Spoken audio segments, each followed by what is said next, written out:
सो आज हम क्वेश्चन करेंगे डिफरेंशियल रेट लॉ और ऑर्डर ऑफ रिएक्शन टॉपिक पे। फर्स्ट क्वेश्चन देखो, calculate the overall order of reaction which has rate expression. तो आपको एक रिएक्शन है, उसका रेट लॉ दिया हुआ है। ये कौन सा रेट लॉ है? डिफरेंशियल रेट लॉ है। रेट इज इक्वल टू के टाइम्स ए रेस्ट पर 1/2 बी रेस्ट पर 3/2। आपको इसका ऑर्डर पूछा है। ऑर्डर क्या होता है? रेट लॉ एक्सप्रेशन में जो भी टर्म्स आती हैं उनकी पावर्स का सम। सो 1/2 प्लस 3/2, ठीक है। फॉर रेट लॉ एक्सप्रेशन, अगर कोई जनरल रिएक्शन है जिसका रेट का एक्सप्रेशन के ए रेस्ट पर एक्स और बी रेस्ट पर वाई है, तो उसका ऑर्डर ऑफ रिएक्शन क्या होता है? X plus y. तो यहाँ एक्स की वैल्यू 1/2, वाई की वैल्यू 3/2, तो दोनों को जोड़ देंगे तो 1 तो 2 आ जाएगा। तो ये एक सेकेंड ऑर्डर रिएक्शन है। ए पार्ट का आंसर है 2। बी पार्ट में इन दोनों को जोड़ दोगे तो 1/2 आ जाएगा। ये हाफ ऑर्डर रिएक्शन है। सिंपल सा क्वेश्चन है। Next question, identify the reaction order from each of the following rate constants. आपको रेट कांस्टेंट दिया है। रेट कांस्टेंट को देख के आपको ये बताना है कि उस रिएक्शन का ऑर्डर क्या है। तो रेट कांस्टेंट के यूनिट देख के आप बता सकते हो कि ऑर्डर क्या है। यूनिट्स ऑफ रेट कांस्टेंट क्या होते हैं? Concentration raise to the power 1/n per unit time. ये कैसे आया? Rate of reaction is equal to के times some concentration raise to the power order. ऐसे ही होता है ना। और रेट के यूनिट क्या होते हैं? Concentration per unit time is equal to के times concentration raise to the power n। यहाँ पे n ऑर्डर है, तो के यूनिट क्या हो जाएंगे? कॉन्सेंट्रेशन को आप इस तरफ ले जाओ, concentration raise to the power 1 - n पर unit time. So this is unit of rate constant k, जहाँ पे n क्या है? रिएक्शन का ऑर्डर है। तो यहाँ पे हमको क्या दिया है? मोल लीटर पर मोल पर सेकेंड। तो लीटर पर मोल पर सेकेंड कैसे आएगा? यहाँ पे कॉन्सेंट्रेशन की यूनिट क्या होती है? मोल पर लीटर, है ना। यहाँ पे हम कर लेते हैं।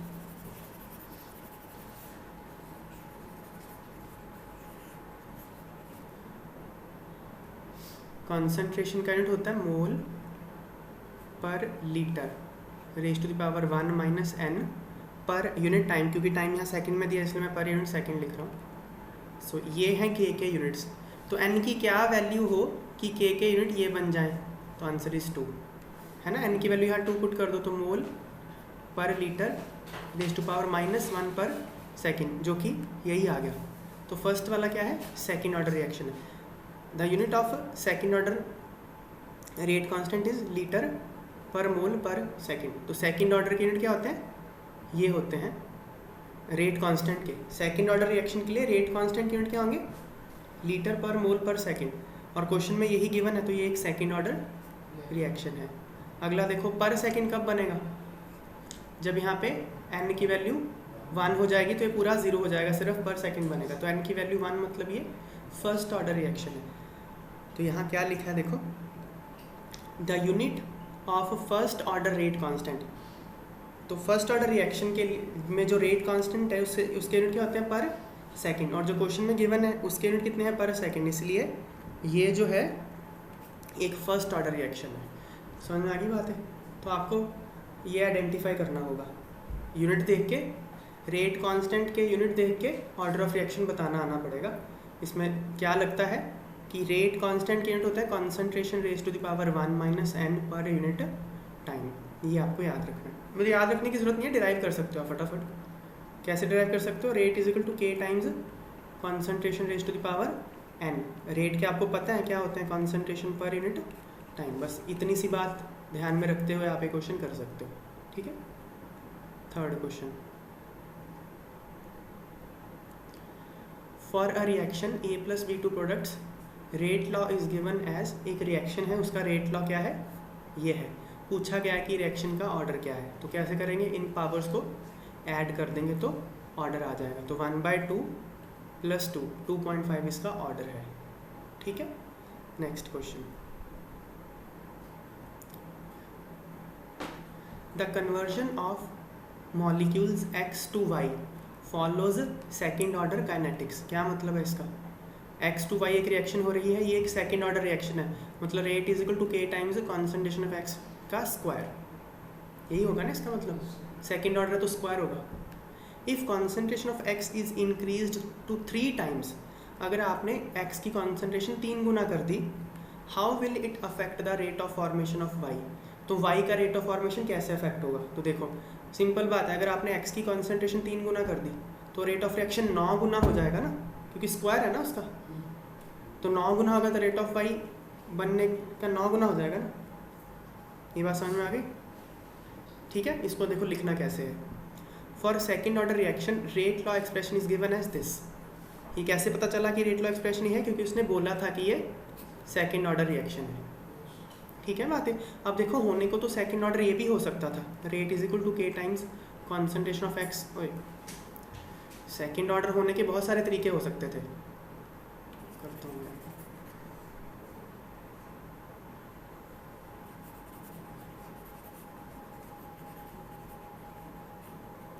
देखो रेट लॉ एक्सप्रेशन में क्या क्या आ सकता है, रिएक्टेंट आ सकते हैं, प्रोडक्ट आ सकता है और कैटलिस्ट आ सकता है। तो मान लो मैं बोलूँ कि प्रोडक्ट आएगा यार रेट में, तो आर इज इक्वल टू के times concentration of x into concentration raised पर वाई, ये हो सकता था, इसका भी ऑर्डर 2 है।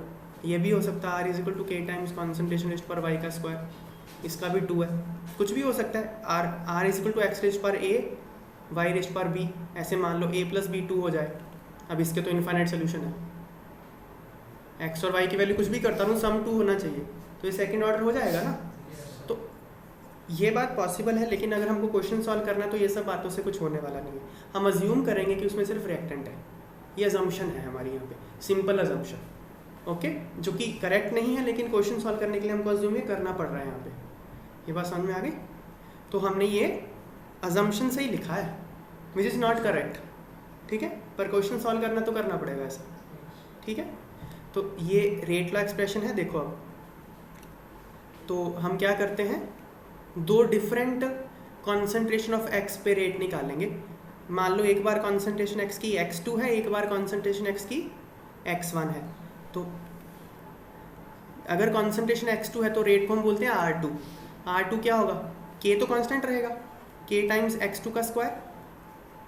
अगर कॉन्सेंट्रेशन x1 है तो रेट को हम R1 बोल लेते हैं, R क्या होगा, R1 क्या होगा, k टाइम्स x1 का स्क्वायर, यही होगा ना।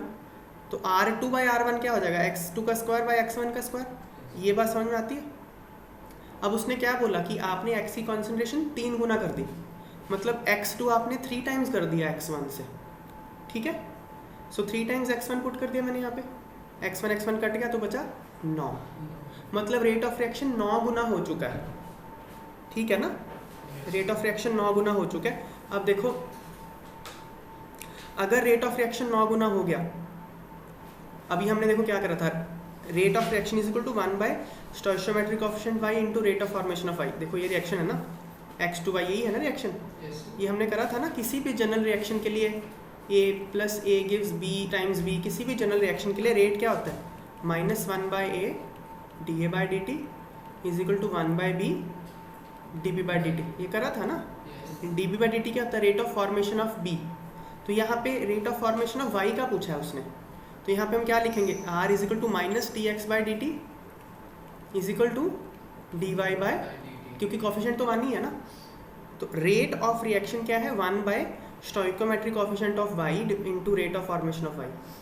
समझ में आई बात है। तो rate of formation of y क्या है, dy बाई dt, ये कुछ भी नहीं है, dy बाई dt है ना ये तो, ठीक है। कोफिशिएंट कितना है y का, 1, so 1 by 1 into rate of formation of y, this is rate of reaction. तो रेट ऑफ रिएक्शन और रेट ऑफ फॉर्मेशन y दोनों इक्वल हैं इस केस में, समझ में आई बात है। तो अगर रेट ऑफ रिएक्शन 9 गुना हो जाता है तो rate of formation of y भी 9 गुना हो जाएगा। इन केस ऐसा होता x गिव्स 2y इस क्वेश्चन में, तो फिर रेट ऑफ रिएक्शन क्या होता, 1 बाय 2 dy बाय dt, सो dy बाय dt क्या हो जाता, 2 times r, rate of reaction का दुगना। तो अगर रेट 9 गुना होता है तो फिर y कितना हो जाएगा, हाँ, तो इसमें फ़र्क आएगा फिर। समझ में आई बात है, सिंपल क्वेश्चन है ये, कर लोगे इस तरह question.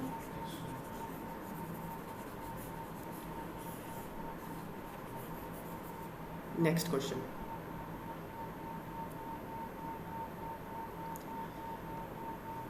decomposition of ammonia on platinum surface is zero order reaction. तो अमोनिया कैसे डिकम्पोज होता है? इस तरह से डिकम्पोज हो रहा है। अमोनिया डिकम्पोज होकर नाइट्रोजन और हाइड्रोजन बनाता है। ये हमको गिवन है कि ये एक ज़ीरो ऑर्डर रिएक्शन है। मतलब क्या? रेट इज इक्वल टू के टाइम्स, बस खत्म, उसका कोई पावर है ही नहीं। Concentration of NH3 rest bar zero कर लो, ज़ीरो मतलब है ही नहीं कुछ के, तो रेट कांस्टेंट है उसका k. What are rate of production of N2 and H2? आपको बताना है N2 और H2 का रेट ऑफ प्रोडक्शन क्या है अगर K की वैल्यू इतनी है। K दिया हुआ है, ठीक है ना। देखो K के यूनिट से ही पता चल रहा है कि ये ज़ीरो ऑर्डर रिएक्शन है ना। तो सिंपल है, देखो क्या लगाएंगे हम। K क्या है? जो हमने एक जनरल एक्सप्रेशन लिखा था रेट कांस्टेंट का, वो क्या था? देखो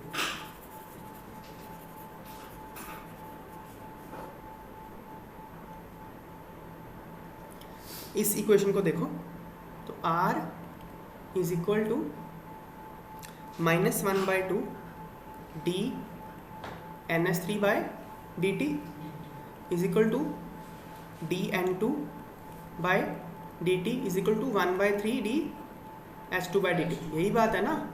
और रेट किसके इक्वल है? K, क्योंकि ये ज़ीरो ऑर्डर रिएक्शन है इसलिए rate is equal to K। ये बात समझ में आती है? K की वैल्यू उसने दी हुई है, उसने पूछा क्या है?